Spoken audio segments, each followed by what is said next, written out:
Laura Russell, the Rose from Southland.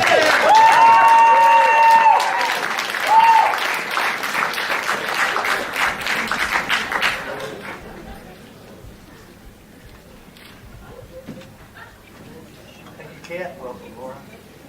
That microphone right here. Nice and close. Laura, welcome to Rosa Tralee 2013. Thank you. It's pretty exciting to finally get up here. Absolutely. Good to have you here. Yeah, now coming to Taranaki might sort of almost be like a trip to the tropics for someone from Southland, I guess. Yeah, but there was a lot of rain, and I believe the weather in Southland's been fantastic this weekend. Well, you did right. It is good. I have a daughter who teaches at Ruru School down there, teaches special needs, and she told me it was a lovely day down there, and they're all playing rugby. So great to have you here. It's not been too bad here either. Now, Laura, let's just have a look what I've got here. Your father comes from Ireland, and your mother comes from Gore. Mum does come from Gore, indeed, yes. She rolls her R's, and do you roll your R's? I think I roll my R's. Say work. Work. You do? You definitely roll those R's. I've been told I've lost it a little bit, but I'll have to try and get it back, because it's nice to be a part of New Zealand that actually has a little bit of an accent. Something special, isn't it? It really is. I think so. Yeah. Righto. Now, what have we got here? You're a client service. No, your mum was a client service administrator, and your dad is a shipment coordinator for Alliance. But you're well and truly established down in Otatia. Otatia, is that how you say it? In Southland? No. I just got you down here as your dad is a member of the Otatara. Otatara. Oh, how do you spell that? Otatara. I was close. Well, we actually used to live in Otatara, but we've since moved to town. But yes, Dad's still a part of the Otatara community church. So Church, he gets driven out there every week, kindly. They still go all the way out to Otatara, but it's not too far. Everything in Invercargill is pretty close. Righto. Now, just talking about previous involvement with the Rosa Tralee competition. Mm-hmm. This is your first time, naturally enough, but you had an auntie who was the 1988 Southland Rose. She entered that year. She went on to be beaten by Mary Ann, who went on to win the International Rose. So if you're going to lose out to somebody, it's pretty good to lose to someone. Yeah, so her parents have come along tonight as well. Celia was originally from Taranaki, so it's really nice to have her parents too. So I feel like I've got a little bit of a local connection to Good on you. Well, you've got lots of support out there, I can promise you that. Right, let's talk about where you are, Laura, and what you're doing down there. Your highest level of education is your Bachelor of Arts from Otago University, and you completed in 2009 with a major in communication and a minor in marketing. Talk to me about where that's taken you. Well, I actually, when I was in my last year of high school, I was enrolled at Canterbury to go and study law, and I got into my last year of exams, and I went, I don't want to do this. I don't know what I'm doing. So I pulled out and went, right, I'm going overseas. So I did that, and while I was overseas I worked at a foreign language school, and that basically involved the kids having English lessons in the morning, but I'd help run their activities at night. So that was really cool, because a lot of the kids came from all over Europe, Portugal, Spain, Italy, and they didn't really speak English, so it was quite interesting to try and not only communicate with them, but try and explain how to run these games and activities. So that really got my passion for events, and so I came back and thought, well, I better go to uni. I said I was going to do it. I better make my parents proud and have the graduation. So I went and did a BA. I did 3 years of that, and what I quite liked about doing a BA, even though everyone gives it a little bit of a hard time, is that it keeps your options open, and you get to do a lot of different papers. So communications meant learning, I always enjoyed writing, but it meant learning to write and have a little bit of influence and a little bit of sway over people. And marketing was really interesting too, because it's such a part of every job. You have to be able to, whether you're in sales or whatever you're doing, you have to be able to sell it, and people need to enjoy what you're doing. So that was really interesting, and it meant I got to get in there, spend 3 years in Otago, and carry on. So is that all funded by the licensing trust, that Kids Zone festivals and stuff that you're involved with, that event?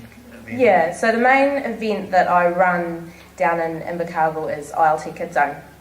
So it's a really neat event, and we would love to be able to bring it to every part of New Zealand. It's a 6-day children's festival. It started off as just a 4-day festival, but now we have 11,000 people that come through over 6 days, which is pretty good turnout for Southland. 11,000 people. 11,000 people. So that's kids and their parents, and parents have to come along with their kids if they're under 14. So it's really a way for us to try and foster, some family interaction. So parents can't just drop the kids off like a babysitting service. But we have over 170 activities. So we have craft rooms, we have cooking rooms, we've got boats, we've got zorbs. So it's pretty full on 6 days. It takes us 5 days to set up, and then we only get 2 days to pack down. So this it wouldn't all be in one venue, would it, Laura? It would be spread? It's all in one venue. 11,000 It's for 11,000 people. 11,000 over the 6 days, so 1,800 a day roughly. Okay. And it's at a high school down there. So you imagine every room in your high school transformed into a kids' playground for something. So it's pretty neat, and the kids only, once you buy a ticket, you're in. And because of the licensing trust and the community trust that we have in Invercargill, they provide a lot of funding for it. So tickets should be roughly about $35 to $40, but we've managed to keep it to $14 a ticket. So it really opens it up. Yeah, that's really good, really good. You also put it back into the community in your leisure time, because you do a lot of coaching, kids teams, weekend kids, the school kids and stuff. Yeah, I coach a lot of basketball at home. Southland had a really good win over Taranaki last night, if anyone's interested. I haven't made a lot of friends saying that this weekend, but you've got to get it in when you can. So yeah, I coach a lot of basketball. I've picked up the Southland under 13 girls again this year. I took last year off because it was my first year running ILT Kids Zone, and I wasn't sure how much free time I'd have. But I thought I'd give it another go this year. And I've also got the junior girls at my old high school. They won the competition in overtime last year, so I'm hoping for another win this year. Well done. Now, as far as that's what you're doing. The things that you enjoy yourself, you're a fan of the Flight of the Conchords, Brett McKenzie and Jermaine. Yes. And they both have Taranaki connections, don't they? I do, yes. Well, they actually, Brett was down and spent a bit of time in Invercargill filming Two Little Boys, if anyone's seen the film. He lived in Invercargill, sort of for about a year. And we were lucky enough to have the premiere not so long ago, and he came back for that. They had a really wonderful time, and the whole of Invercargill basically turned out for this premiere. It's nothing like rolling a red carpet out in Southland to get everybody out in their nice pretty dresses and their fancy suits. And he really took a big interest in the community. He wanted to know, he spoke to everyone that night. In fact, they had to pull him away and get him into the premiere so that he actually sat down. Well done, yeah, they tell me he's a heck of a nice guy. Now, entertaining's in your blood a little bit. You've got a cousin, Stephen, that's done pretty well down there, nominated for the Entertainer of the Year. Yeah, when I filled out this form, it was for the regional competition, and in the same week, the Southland Entertainer of the Year awards were on, and my cousin was nominated for Southland Entertainer of the Year. So I thought if I put him down as one of my favourite performers, that word might get out and I might be able to get him a few more votes. Unfortunately, he didn't win. But I think he got the crowd vote, so something must have worked pretty well. But yeah, they're all very musically talented in our family, but I didn't quite get it, but I've always said that they might have got the musical talent, but I got the height, so I got something. Thank you. Okay, what does he actually do? Does he play an instrument or does he sing or something? He sings and plays guitar. In fact, a lot of the Russells do that. All our family dinners when I was growing up, it was very much like on Thursday night we had a get to know everyone when we arrived, and we had a lot of musicians come along, and it was a good trad session. Everyone just picked up an instrument and played along, and that was sort of what our family teas used to be like. Right. And even though I didn't sing, it didn't matter. You'd be handed a tambourine whether you liked it or not. And you were part of it. I was everyone's been part of it, so bless anyone that had to come to a family tea that didn't know what was about to happen. Now, in Invercargill, obviously you've lived there all your life. Mum's from Gore, so that's not far away. Dad's from miles away, but he's there now. Yeah. It's a pretty special place, isn't it? It's gone through some tough times. I remember going down there 20 years ago, and it was quite frightening, but you go down there now and it's really vibrant. Yeah, I think it's really vibrant. We're really lucky down there, and working for Venture Southland, which part of their sort of job on behalf of all the councils down there is to promote tourism. And quite often people miss it out. They go down there to Stewart Island, or they go to Fiordland, or they go down to Queenstown, but they don't take the time to stop in Invercargill. But I personally think, and I might be a little biased, but we would be the friendliest city in New Zealand. And I don't know how many people will agree, but we love it down there, and I wouldn't go anywhere else. I had to leave and go overseas to realise it, but it's home now. It always will be. Well, you realise there's a whole lot of Taranaki people down there. Well, I actually noticed now the similarities. The last time I was Here I was 2, so I don't think that really counts, but it feels very similar. The people are really similar. It's We been do have a lot nice. in common. We definitely do. Yeah. Laura, we skipped over some of the stuff earlier on. I want to know a wee bit about your Irish ancestry. Now, your dad came out from Ireland, is that right? Yeah, well, Dad was 2 when he came out. My grandparents came out. My granddad's from Belfast and my grandma's from Coleraine, and Dad was born in Green Island, just outside Carrickfergus.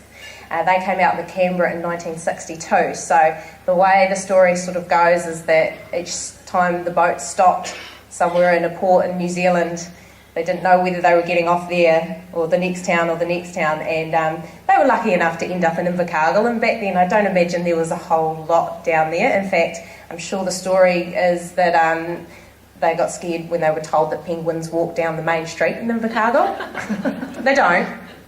But they ended up in Tokanui, which is just outside of Invercargill, a little country town. No TV, pretty backwards compared to the way Ireland was then.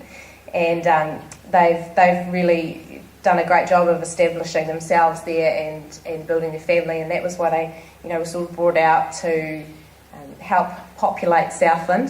Yeah. And we've got a pretty big family now, so they've done okay. And good. Now, are your grandparents still alive? Yeah, they're here tonight. And so, that's wonderful. Yeah, this is really special to have you nice here. Isn't it? Yeah. Welcome to Taranaki, Mrs. Russell.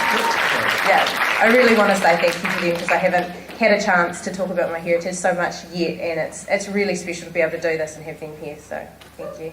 Good on you, well done. Now, you've got it's a big year to be doing this with the 2013 thing, and so far it's all going good for you. You've enjoyed the competition? I've loved the competition, just to be able to get up on stage and, tick things off the list every day that we've been here, Thursday, Friday, Saturday. I feel like there's a next achievement. So all I really want to do is, when I was at school, I was quite shy and retiring, and people don't believe me now, but it was true, and it's taken a while to get to this point, and I think you've got to keep challenging yourself to be able to get up, because otherwise you do seem to it's easy to take a back seat, and it's easy to sit down and not get up in front of people. So this weekend's been really good for pushing myself, and so I'm really happy with how it's gone.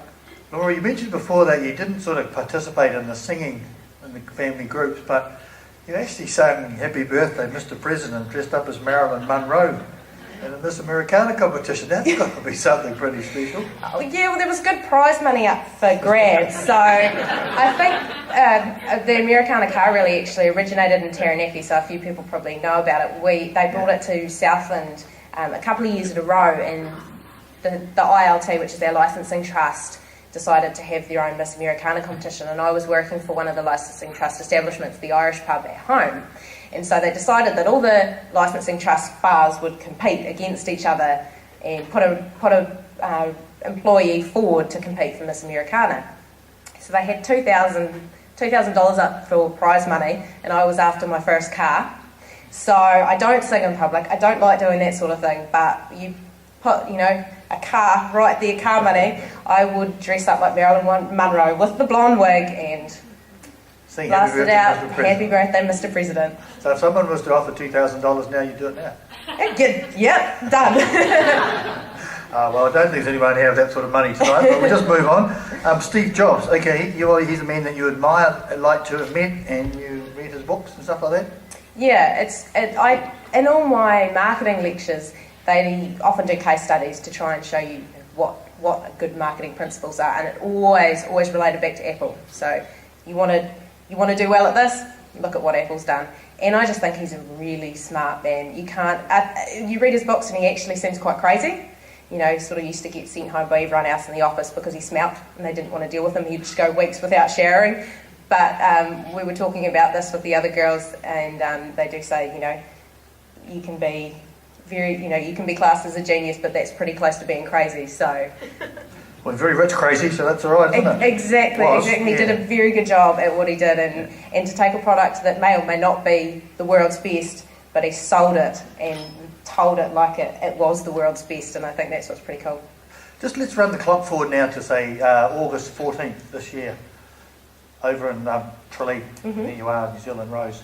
And they say to you, what's special about New Zealand, Laura? What could you tell her? What would you like to tell them about our country? I'd like to say to them that you don't need to worry about travelling anywhere else to start with. Just come straight to New Zealand, get in a car at the top of the North Island and drive right to the bottom of the South Island, and you'll get everything. You will get everything. You'll get to meet the people, you'll get to meet the characters, you'll get a range of climates, you will get the mountains, the lakes, the rivers, the extreme sports, the culture, the arts. We've got it all, and we're really lucky. Yeah, pretty well summed it up. That would have them all over here with the drones. Let's hope you get there. Now, you say that your most qualities are determination and stubbornness. Is that the Gore coming out or the Irish? Well, on the Gore side, there's also a bit of Scottish. Oh, okay. So I think when you put the Scottish and the Irish together, I think that's where the stubbornness comes in. And the determination too. And determination is a nicer way of saying stubbornness, I think. Well done, Laura. Well, you've been very lovely here tonight. I just love your gown too. Absolutely Thank you. Superb. I'm sure the judges probably got a big hard job ahead of them. You're the last person they're going to hear from tonight. Is there anything you would like to say to them? Good luck. And good luck to you, Laura. You've been wonderful. It's lovely having you on. Well done.